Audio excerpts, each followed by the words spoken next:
So welcome to the people that just joined us. I think I'm just going to go back really quickly and very quickly go over these rules. We've got 22 questions in our trivia game today. I'm going to share the correct answers as we go.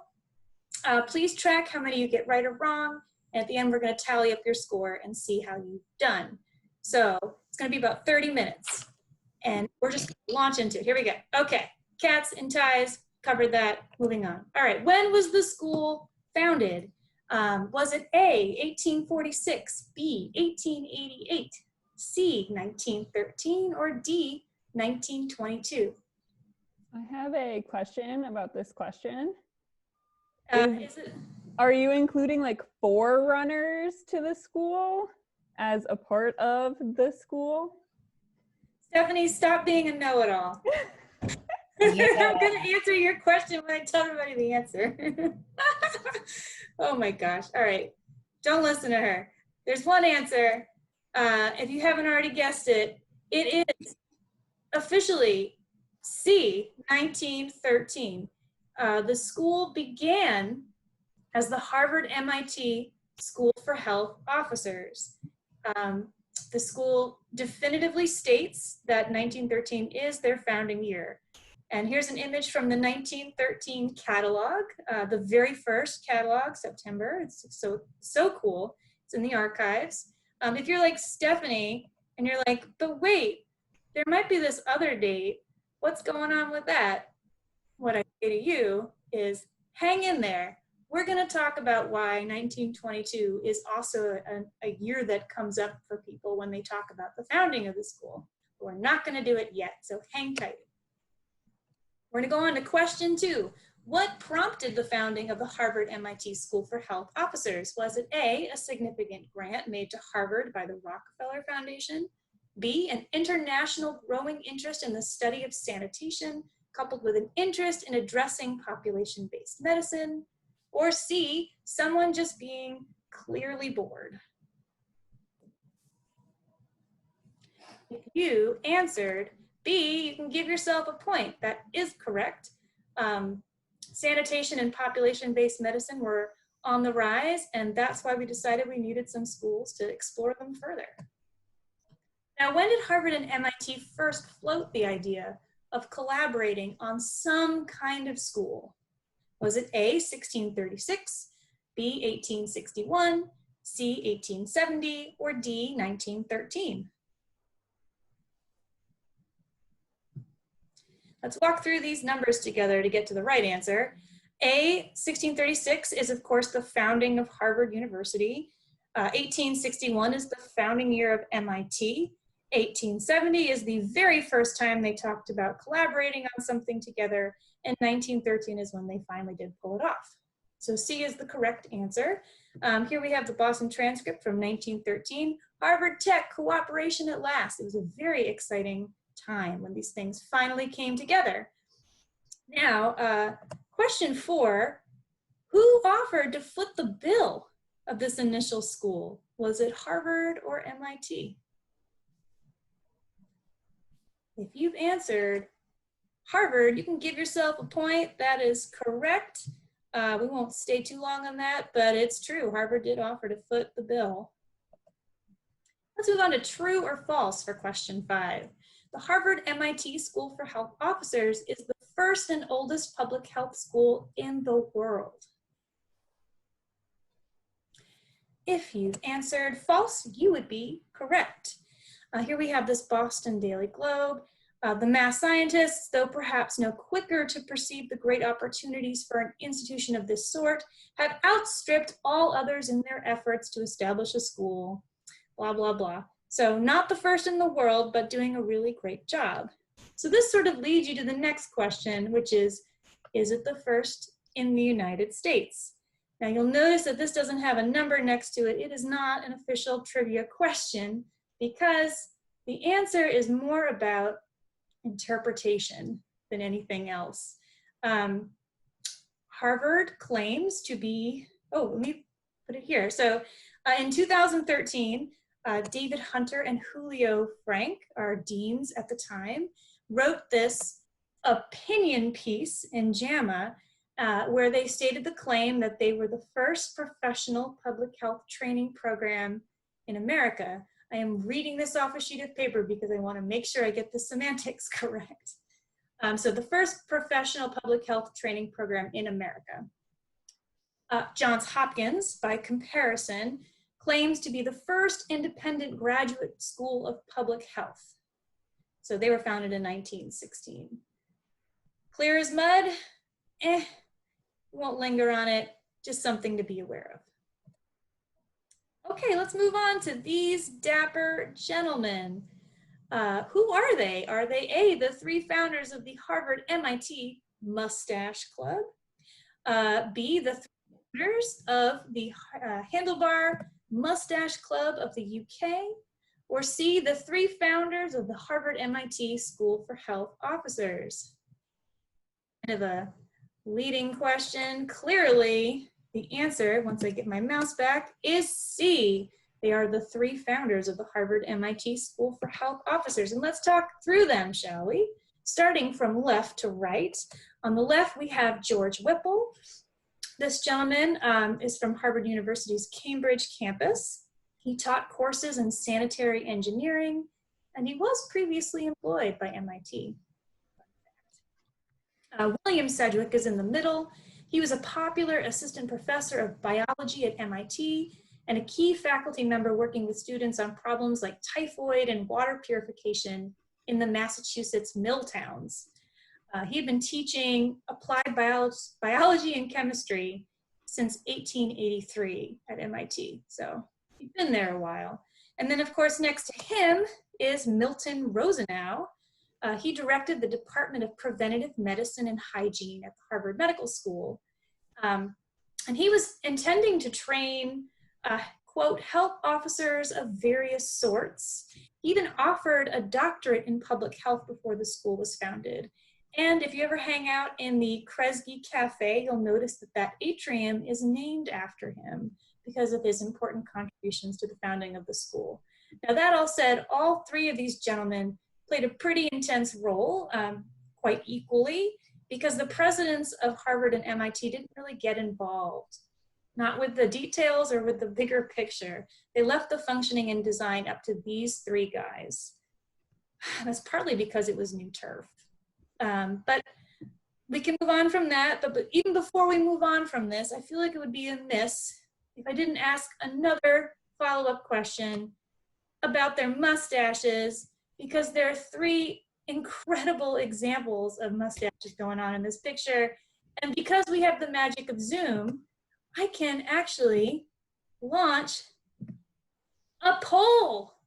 You guys can vote in real time. Who has the best mustache? You know you want to. Oh man, the results are coming in. Ooh.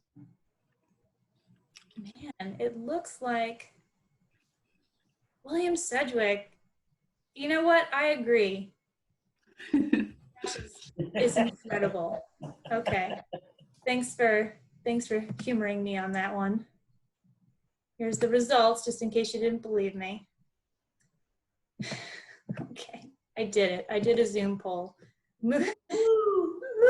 All right, oh, and the other thing I wanted to mention, the Harvard MIT Mustache Club is clearly something I made up, but the Handlebar Mustache Club in the UK is a real thing.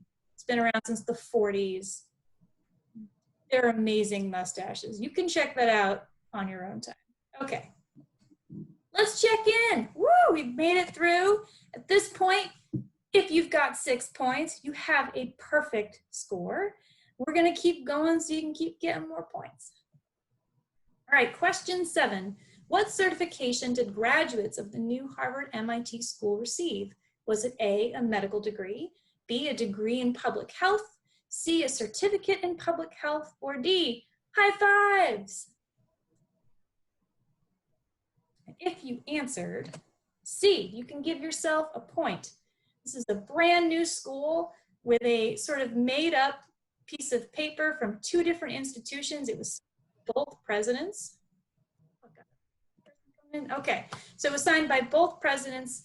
Therefore, it felt like They couldn't offer a degree, they offered a certificate instead. It was also kind of, as I said, new territory, so there was no need to degree anybody. We'll use certificates. All right, now, my mouse back. Whoops, oh no, I just gave you the answer. I clicked too much. All right, well, let's just pretend like I didn't. What educational background was considered relevant for CPH applicants? Was it a medical degree, a master's of civil and sanitary engineering, C, coursework in physics, chemistry, biology, French, and German, or D, all of the above? And of course, I gave it away. Sorry about that, but it is all of the above. While you didn't have to have all of these at once, they were by themselves crucial things to have. In particular, a medical degree sort of set you up as being the best candidate and made you the most marketable to future employers.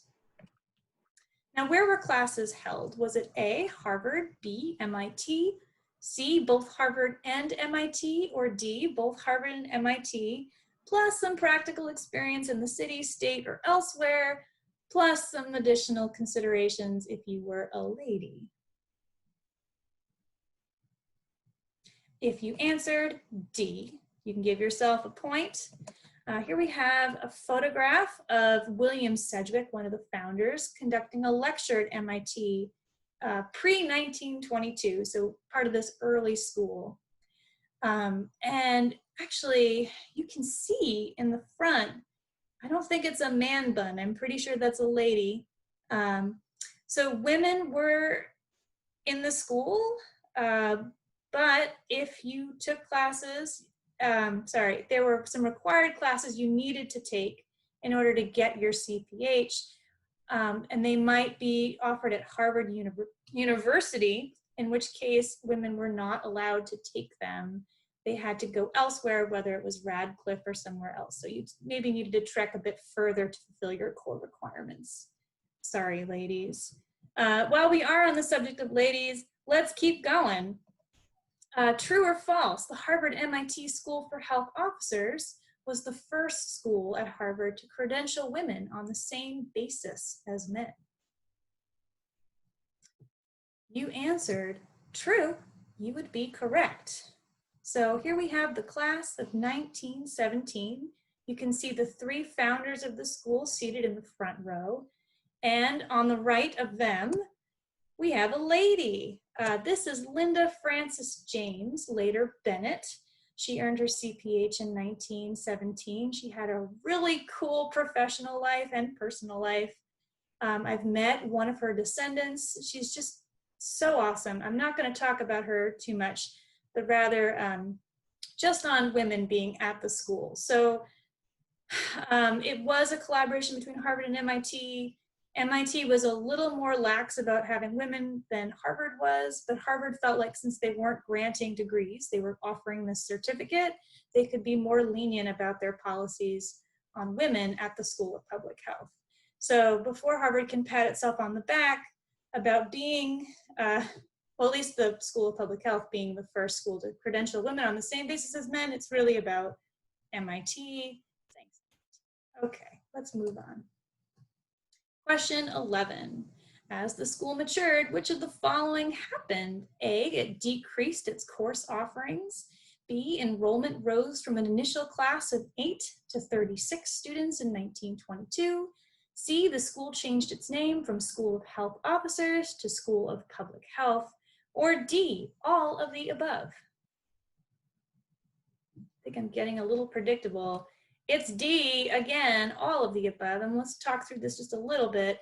So it did decrease its course offerings from 73 courses in that course catalog in 1913 to 35 in 1921. They claim this is because they were refining their course offerings. Enrollment did rise from 8 to 36, although there was a little spike right after World War I of like 50-something students, but we sort of level off in the 30s by the time we get to 1922. And then, yes, the school did change its name in 1918 to reflect the times and how public health was evolving in general. Question 12, true or false? The Harvard-MIT school was selected as the first school of public health to receive funding from the Rockefeller Foundation? True or false? If you answered false, you can give yourself a point. Johns Hopkins was the first school to receive this funding. It wasn't that Harvard didn't try. Here's a copy of a memorandum that was submitted in 1915, basically spelling out why Harvard thought that the Harvard-MIT school deserved the funding, but they got passed up. There are some competing theories of why. One of which is that there was like a person embedded that had a Hopkins bias. The other being that, you know, the faculty were spread out across multiple schools and that really didn't qualify them for the scholarship. In either case, they didn't get it. How did the administrative board respond to missing out on this funding? Was it A, in 1920, it voted to change the policies and structure of the school in order to address the critiques that the Rockefeller Foundation had levied and be able to accept large endowments?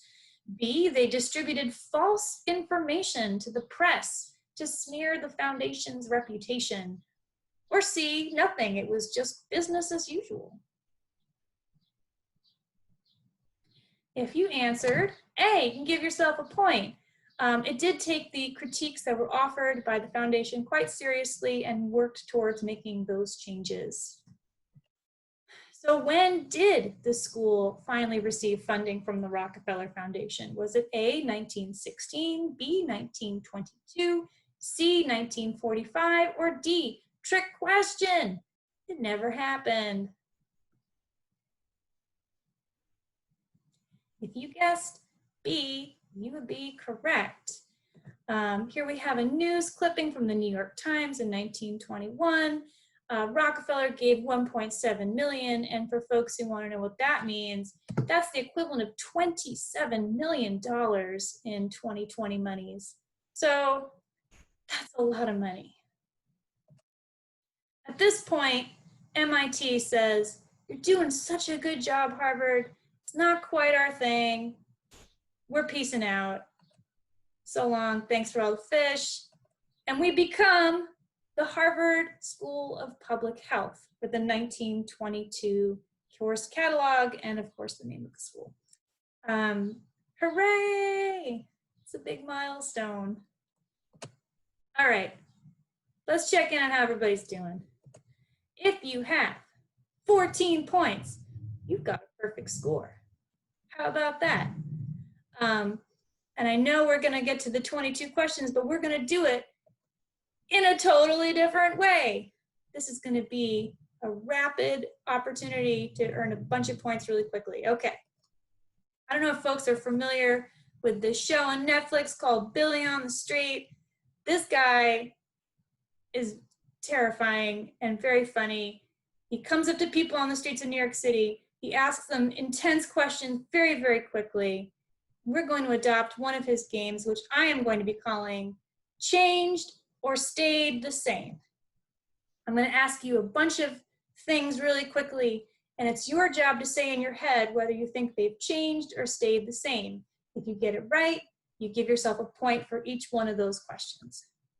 This is the HSPH circa 1922 edition. So basically every question I'm going to ask you is about what changed or stayed the same in the 1922 school. Okay, we can do this. It's going to be great. Okay, so the finances of the school from 1921 to 1922, and they finally get the Rockefeller Foundation funding. Do they change or do they stay the same? Think in your head. The answer is they changed. Okay, how about the location of their administrative offices? Did this change or stay the same after the funding came through? They actually stayed the same. Credentials offered to students, the CPH, did that change or did it stay the same? It changed. How about faculty spanning both Harvard and MIT? Did this change or stay the same? Stayed the same. Location of classes, did they change or stay the same? Stayed the same. Course offerings, stayed the same. Admission of women, changed. Woo, we did it. All right, very quickly talking through this. Finances, of course, changed because now they have the modern equivalent of $27 million, so that's going to change stuff. But the administrative offices had always been at Harvard in Rosenau's office in particular, so no need to move that. That can just stay exactly the same. Because it becomes a Harvard-only thing, we don't have to worry about certificates anymore. We can just go straight to degree, so it becomes a degree in public health.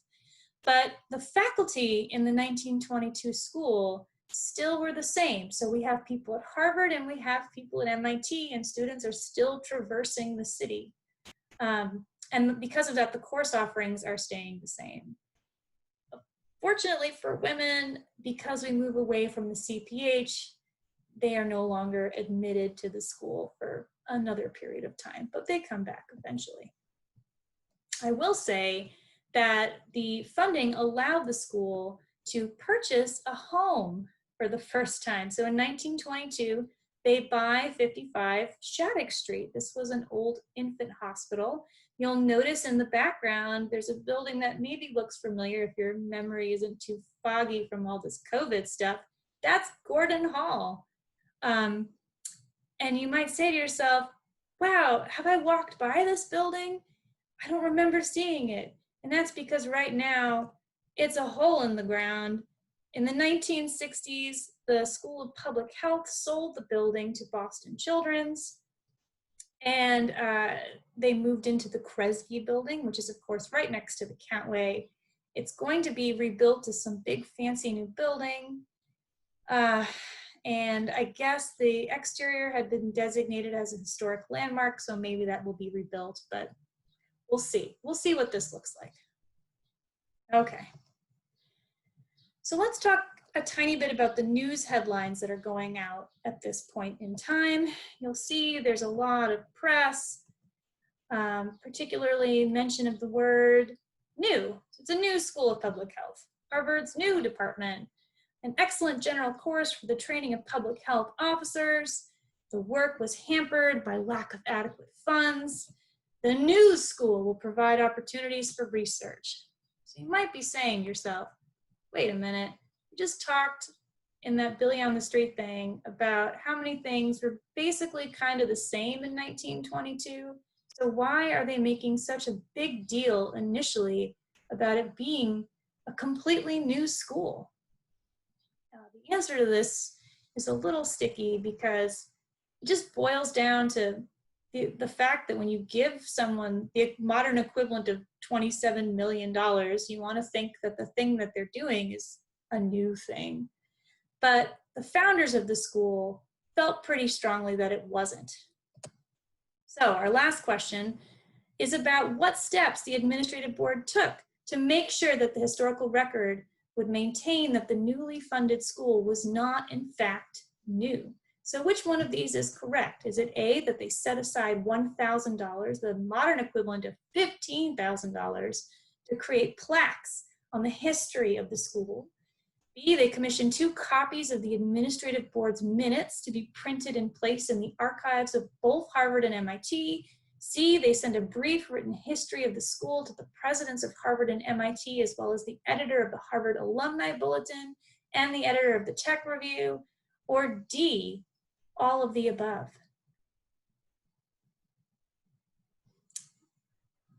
If you've answered D, you would be totally correct. They took all of these steps to make sure that the history would be correct. Here's a copy of the meeting minutes from 1922 where they voted on these decisions. And finally, just to sort of wrap things up, I want to offer a few other key facts that might be popping up into your head. Like, for example, we transitioned from having a dean that was just the medical school dean to a unique dean for School of Public Health in 1936. This is also when we begin granting degrees to women. Hooray! And in January 1946, this is when the school becomes independent of the medical school. Oh my goodness. If you have 22 points, you've got a perfect score. But wait, don't lose heart if you don't. because I'm gonna give you a bonus extra credit question. What? Plot twist. Okay. For the game, what resource was consulted to generate the content in this quiz? Was it A, a book written on the history of the School of Public Health, B, copious Google searching, or C, primary source material from the Center for the History of Medicine at Countway Library? Meredith is shaking her head at me. Yes, you've got it. It's C. This beautiful, beautiful building that someday we'll be able to return to is where this information came from. If you got this question correct, don't give yourself 1 point, give yourself 5 points, because I might argue it's one of the most important questions I've asked today. All right, and just to dive a teeny bit further into the history of all of this information, in 2013, a researcher, Emily Harrison, dug for the first time into the administrative board's records, amongst other records and collections at the center. And she wrote a history of the founding of the school, which was used by the deans in their JAMA opinion piece when they made that statement about the school being founded in 1913. It was also used today to make this quiz for you. And prior to this moment, we didn't have anything written out. So kudos to Emily for taking the time and figuring this out. Some other changes that happened as a result of finally figuring out that 1913 was the founding year. They changed the sweatshirts and stuff in the Harvard Coop from saying 1922 to 1913. There's even been some like local graffiti, which I feel particularly proud of, people correcting when the school was founded. We can say 1913 because the records prove it. Okay, the moment you've all been waiting for. It's the scoreboard. Let's see how everybody did. Do you have your points tallied up? Are you ready to see? Woo! If you have 27 or more points, if you give yourself bonus mustache points, you can do that. You're considered a historian. You have rocked this quiz. Good job. You have 20 to 26 points, we're gonna call you a fellow. Way to go. 10 to 19 points, we're gonna call you a researcher. Great job. 0 to 10 points, you're gonna be a curious browser. You can come on back anytime, check out our stuff, keep asking questions. We want you to. So whatever you've gotten, you're awesome. Thank you for listening to me stumble through this. I'm so happy you're here. I'm, of course, Heather, and I put there's more because, I mean, I'm done quizzing you, I promise, but there's so many more cool things at the Center for the History of Medicine with their histories waiting to be written. So please come and check out what we've got, and we would love to see you there. So thank you so much. That's the end of what I've got. If anybody has questions or wants to hang out and chat, please do. Otherwise, I'll see y'all around.